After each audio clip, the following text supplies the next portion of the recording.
আমার বাড়ির পাশে জিন্দা বাড়ি করছে, পরে ফ্ল্যাট বাড়ি করছে।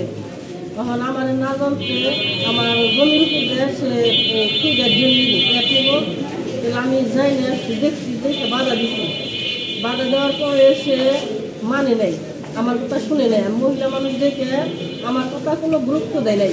মোহাম্মদ আলী জিন্না নামের এক লোক টাঙ্গাইল থেকে এসে আমাদের এখানে একটি ঘর নির্মাণ করতেছে।